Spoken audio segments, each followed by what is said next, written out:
Hi, I'm Zibby Owens, and I am the host of this podcast, Moms Don't Have Time to Read Books. I am also a newly minted USA Today bestselling author of the novel Blank. I've created a whole community of book lovers around this podcast, a publishing company, reading retreats, a bookstore, and more. Learn more at zibbymedia.com or follow me on social at Zibby Owens or join the community at Zibby Readers. Elle Evans is the author of Wedding Issues, a novel. This is a Zibby Books publishing project, and we could not be more thrilled to have Elle be a part of our Zibby Books team. I hope you really love this book, Wedding Issues. We sure do. A Boston native, Elle Evans spent 5 years in Nashville, soaking up sweet Southern hospitality and even sweeter iced tea. She now lives in Philadelphia with her husband and rescue dog Calypso, the first of many pets named for Greek mythology characters. Elle enjoys hiking, rock climbing, and attempting ambitious cocktail recipes. She writes under a not-so-secret pseudonym to maintain separation from her day job as a doctor. Welcome, Elle. Thank you so much for coming on Moms Don't Have Time to Read Books to discuss your book, Wedding Issues, a novel. I am so excited to be here. Thank you. And always so fun to talk to an author of a book that we're actually publishing, which makes it even more exciting. We got an advanced look. Okay, so Elle, please tell listeners what Wedding Issues is about. Sure. I love this question. Wedding Issues is about a fast-talking, charismatic law student who finds herself as maid of honor for two weddings that are competing for a bridal magazine cover, her best friend's wedding and her cousin's wedding. So she's kind of dealing with competing priorities, a scheming aunt, and an off-limits crush, and trying to juggle all that and graduate law school. So it's a fun ride. I had a ton of fun writing it, and I hope people have even half as much fun reading it.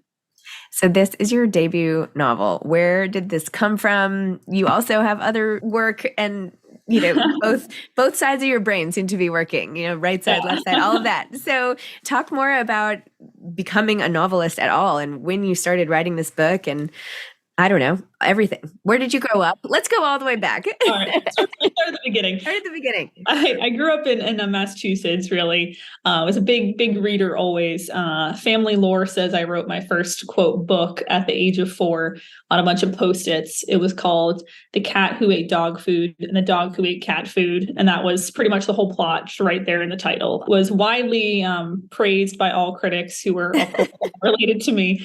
And then I wrote, these little novels in elementary school that my parents would publish at Kinko's and distribute to, the grandparents who, again, are a very, very receptive audience to that kind of thing.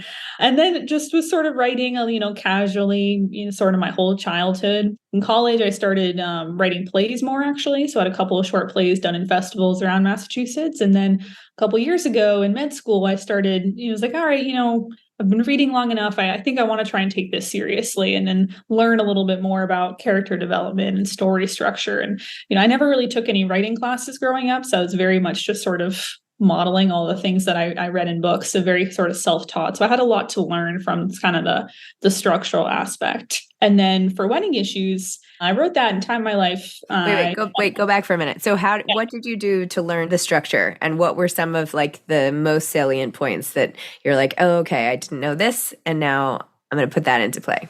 I think as a reader, and I think someone very wise once said that, all writers are first readers. I don't know if that's true. It sounds true. It's true for me. But I read a lot of books growing up. So I think the sentence structure, sort of putting words on the page, that came very naturally just from having read a lot growing up. I think thinking about things like, oh, my protagonist should probably change in some way, like have a character development over the course of a story, or, there shouldn't be long periods of the book most of the time where, they're just reacting to everything and they're not doing anything. Just things like that feel sort of intuitive now that I've read some books and, listened to a bunch of interviews and heard other authors who much better trained than I am kind of think through those process, all those sort of intentional things that if you write a good book as a reader, a casual reader, you don't really notice. You're just like, this feels like a good story and I want to root for this person. And I like them better at the end than maybe I did at the beginning. Those were all sort of things that I had to be like, oh, I sort of took those for granted as a casual reader. And now if I want to be a writer myself, I have to take them a little more seriously. Interesting. Okay, sorry. All right, back to wedding issues. Yes, wedding issues. I spent 5 years in Nashville for grad school, and I was my mid-20s. And so that was a period of my time, especially in the South, where everyone's getting engaged and married. A lot of my close friends. So I was maid of honor and bridesmaid, and wedding planning was just a huge part of my life in that time. And I got engaged and married in that time too. So really was in the thick of it. And something I didn't really appreciate until my friends started to get married is, obviously there's the huge romantic, exciting part of it, but there's also a big sort of friendship component to the way a lot of people experience wedding planning, and something that brought me and my friends, especially friends who lived in different cities, closer together. Even if we were just Skyping about bridesmaid dresses, it was an excuse to, get together and sort of chat. And so I wanted to write a book sort of with that backdrop of wedding planning, and sort of focusing more on those friendship and family dynamics more than, of course, the, very obvious romantic part of weddings, and then setting it in Nashville, which is just a really fun city that I had the chance to live in. I love how you'd really take us in the setting of Nashville. I mean, I've only been once, and I'm going again, with you. I'll be there for the event that you're doing. I'm so excited. But even just like, okay, now here we are in Centennial Park, and like now here, it's just like rooting us in the city and feeling like now I know it a lot better than like I have some inside information or something. Like I really like the insider's look at Nashville versus just like driving around being like, that street looks cute. So, that was a fun element. Yeah, it was very fun to write the book, and everything in the book, even the first restaurant that they have, their first thing is, it's a fictional name, but it's very much based on a real place. And so I'm excited to go back and to sort of do the little mini book tour in my head of like, oh, this is what I was picturing for the Bachelorette, or this is what I was thinking of for this restaurant. So yeah, it's a really, really fun city. I'll just throw that out there. You don't have to be in a bachelorette party or a bachelor party to enjoy it. There's really a lot to do. Amazing.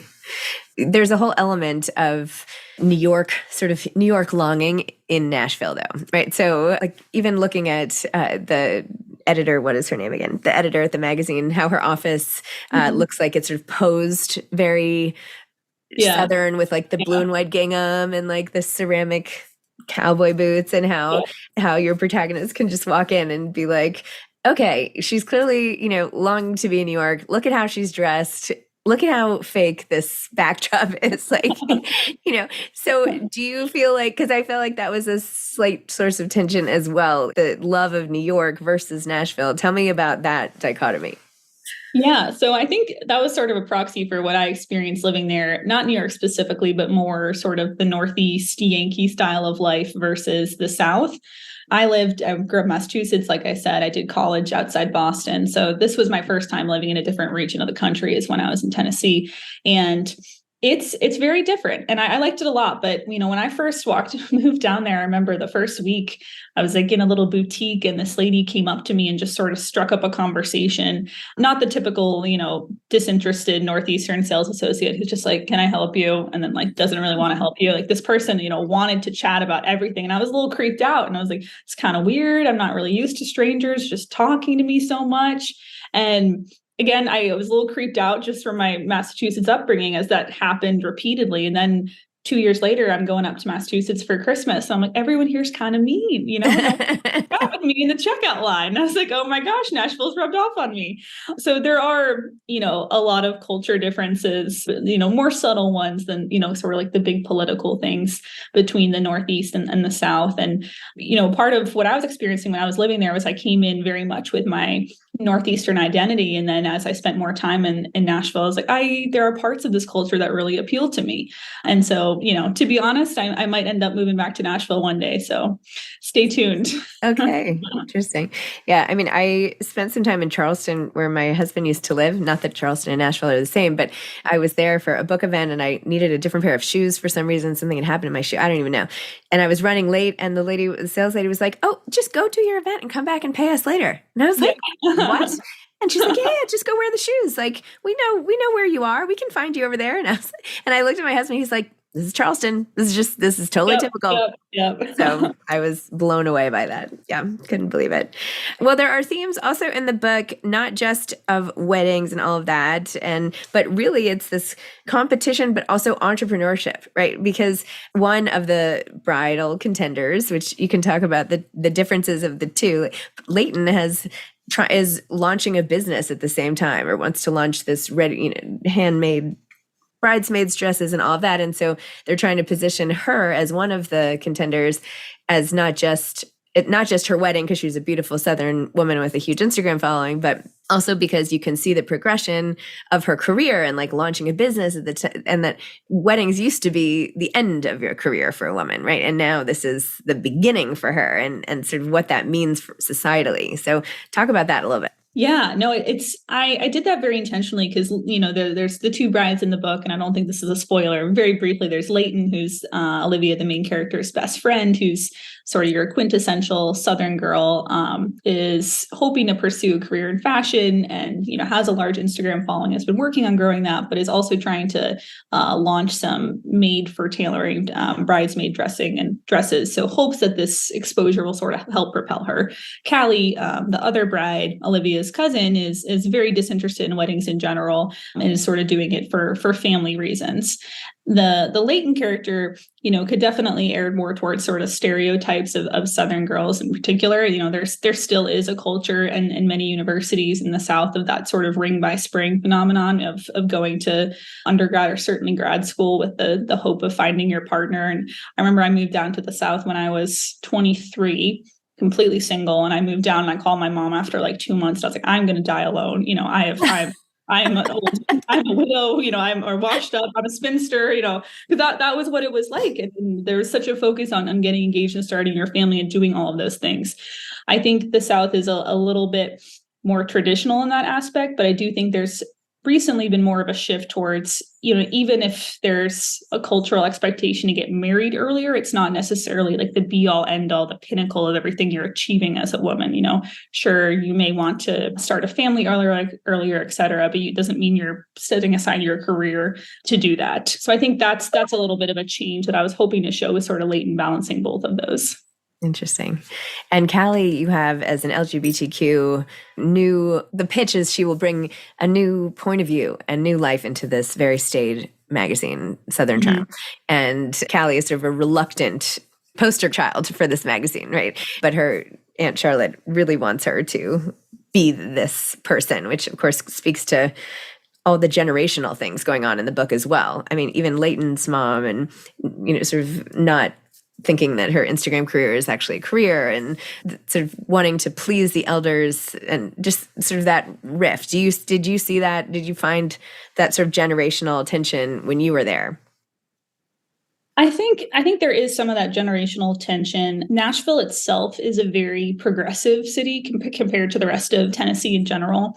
I think you see more of that the more you get out into more rural parts of the state. This is a little bit different, of course, or very different than sort of the LGBTQ angle for Callie. But I had a good friend when I lived in Nashville who was in a biracial relationship, which is very common. It's, 2023. And sometimes when they traveled, they would drive to a couple states away. So they had to drive out through the rural parts of the state. And they actually caught, a lot of attitude at some of those smaller hotels for asking for one room for two of them, which sounds shocking. And maybe it shouldn't be. Maybe that's my naivete that I was shocked by this the first time she told me that. But it's, Nashville itself is very progressive, but there certainly are elements of the state that are a little bit less so.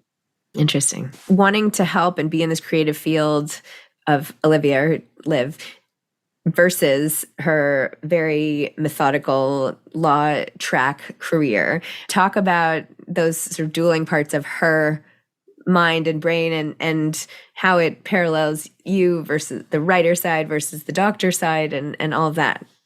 Yeah. So the reason that I use Elle Evans is a pen name. I joke like the worst kept secret. I'm not Batman. It's not a big secret. The reason I use one is because my day job is as a resident doctor. And sometimes patients like to Google us for credentials or publications and just sort of wanted to keep those elements of my life separate.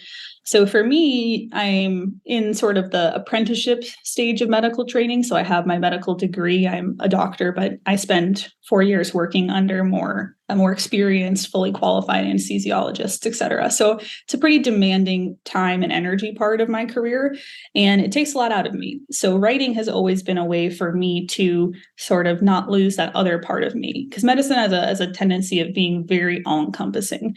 There's always more to learn, and there's that pressure that you have people's lives in your hand. And I don't say that lightly. In my specialty, anesthesia, when everything goes well, we just tell you to pick out a nice dream.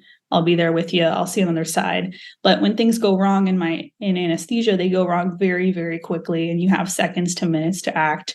And so there's a lot of pressure always, not only when you're at work, but when you're outside of work, to be studying and making sure that you're the best doctor you could possibly be, so that when you're in that situation, you can take the best care of your patient, which is not a responsibility that any of us take lightly. But at the same time, it can lead to burnout, where there's that feeling of, should I always be studying? Should I always be working on my skills?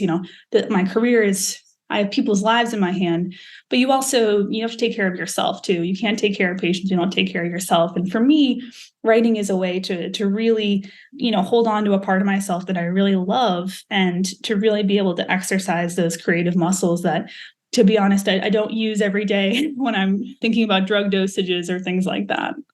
Oh my gosh.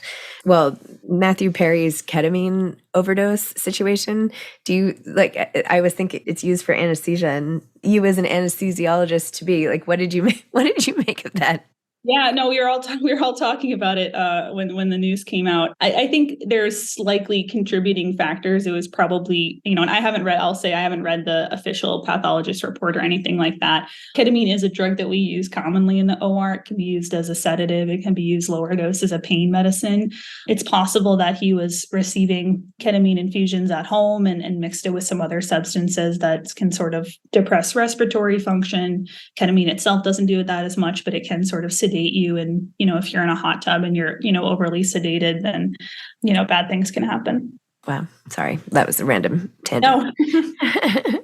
So with the book, what are you hoping readers get out of the story? That's a great question. I'm hoping to get some laughs out of it. I hope they put this down and they're like, this book took me on a ride, made me kind of visit this other world, and I had a really good time doing it. And then also hopefully think a little bit about, what they want out of life, because that's something that Liv is really sort of thinking about throughout the book. And she's just sort of on this path of big law and career and just not really, but hasn't really thought intentionally about why she wants those things, and if she really does. And there's definitely a sunk cost fallacy. We all get in these paths in life, and the next step seems apparent, and then you don't stop to question once you're 3 steps in if you really want step number 4. And so I hope that at least for some people, that book might spark that question as well. And that it doesn't have to necessarily be one thing. Mm-hmm. Like, look at you. There might not be one answer. Maybe it's not. You have a lot of A, B, C, different multiple choices. Like, sometimes the answer really can be all of the above. For sure. Interesting. I love that. That was so poetic. Oh, thank you. Are you working on a new book? I am. I'm working on a couple of different books right now. One of them, I think one thing about me, sometimes I've listened to some of your podcasts, many of your podcasts, and the authors talk about all the research that they do for the books.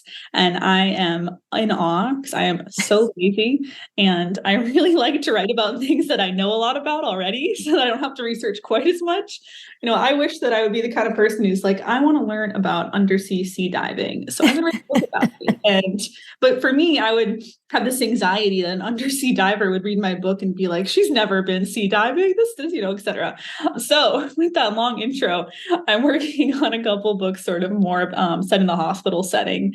There's a lot of interesting sort of social and political dynamics in the hospital that I think are, in any workspace fairly unique to that workspace. But I think people are usually curious about that, as evidenced by the success of things like Grey's Anatomy. So yeah, so more to come there soon, hopefully. That's exciting. Very cool. And what are the types of books you like to read? You said you were a huge reader growing up.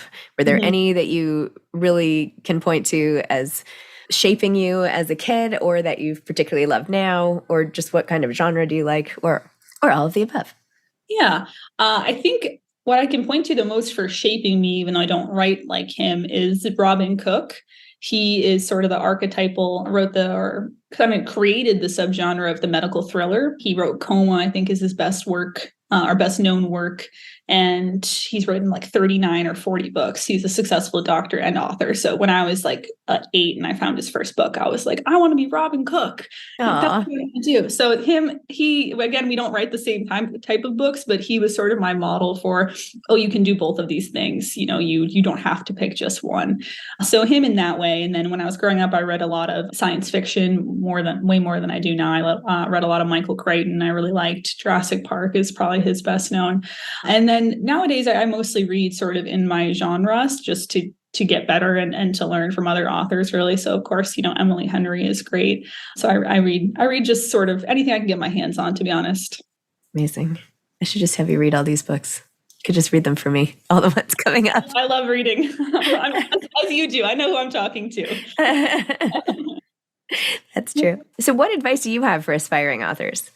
I think the single, which I'm sure they've already heard, but the single most important piece of advice is to just get words on the page. That's what changed things for me a couple years ago when I started taking writing seriously. Before that, I would write these I would get somewhere between 5,000 to 15,000 words into a book, and I wouldn't have plotted anything out, and then I would just sort of run out of steam. But especially if you have a demanding career, if you have, you know, family responsibilities, or we all have a lot going on in life, is just I set goals for myself, number goals, and I've really embraced the approach of I write flaming garbage heap first drafts that I would be embarrassed for anyone to read. So, but that takes the pressure off of them having to be good. And so it makes it a lot easier to get words done. So just write every day. Don't worry, they don't have to be good. And for me, it works a lot better to just write poor first drafts that I would never let anyone see, and then revise a lot more before I, you know, let anyone even start to give me feedback. And when do you do this? Like with a full-time resident career? I mean, the lore is that is like the most intense thing ever, is being a resident. You don't even sleep. It's very intense. Well, my ideal writing is in this room, which is like our little study, and I crank the AC up so I'm artificially cold, and then bundle up and sit here and write for like 6 hours. But if I waited for those conditions, I would never write, because I can do that like once a month. So part of embracing the very bad first draft is that I write a lot on the notes app on my phone, just whenever I can. If I'm waiting for a patient to use the bathroom in pre-op, if I'm waiting for the surgeon to finish their case, or, you know, anytime I have downtime, I just pick up my notes app and I'll write a couple sentences. And as you can imagine, writing sentences at a time, it's a little harder to keep the flow of a scene intact. You know, there's more inconsistencies and there's more to clean up later. But by doing that, it helps me write. And then again, part of my job in residency is sometimes just to physically be in the hospital in case someone needs surgery, in case someone has an airway problem. Doesn't mean I'm actually, you know, doing medicine all the time. So when I was on call yesterday or over the weekend for 24 hours, and I was probably only like in the OR for 12 of them. So for the other hours, I was just sort of sitting in my little call room writing on my computer. So anytime that works. What about sleep? I do sleep sometimes, yeah. That is so crazy to me, the image of you like in your scrubs, like pulling out a phone and typing. Yep, that's where the magic happens. It's very glamorous. Oh my gosh. My little notes app, trying to get them done in the hallway. That is really cool though. There could be a whole book about, maybe that's what you should put in your book, that's being set in the hospital. Yeah, the hospital writer or something. Oh my gosh. So where do you think your characters would be today? Oh, that's a fun question. I think, well, I don't want to give too much away. Okay, you have to, without any spoilers. Okay, without any spoilers, I think Olivia, the main character, has thought critically about what she wants in life, and has made the choice that's best for her, and is happy on that path in a way that she may not have been before, when she wasn't really thinking too hard about that. I think Leighton partnership took off, I'll just put it that way, and that she's sort of taken those first steps. And I think Callie is probably somewhere in Africa, and she's with Greta, and they're taking some amazing photos of zebra, which is where I'd like to be right now. Okay. Did you have any, just as a last question, tell me about any wedding issues that you had with your own wedding? Oh my gosh. I planned my wedding. So I was living in Tennessee, and I got married in Maine, because I'm from the Northeast and spent a lot of time in Kennebunkport, where my grandparents live. So I planned my wedding from several states away, which of course, if you have a choice, I would not recommend more difficult. But I had my mom and my grandma who were like my boots on the ground, and we had a wedding planner. So I had this whole crew. My mom is crazy organized. Wedding planner was great. So we're going to nail this. It's going to be awesome. It just goes to show like the best laid plan. So I think two of the funniest things that happened were my husband is probably your typical not so involved groom. A stereotype would apply to him. He knew the date, the general color scheme, but he didn't know a lot.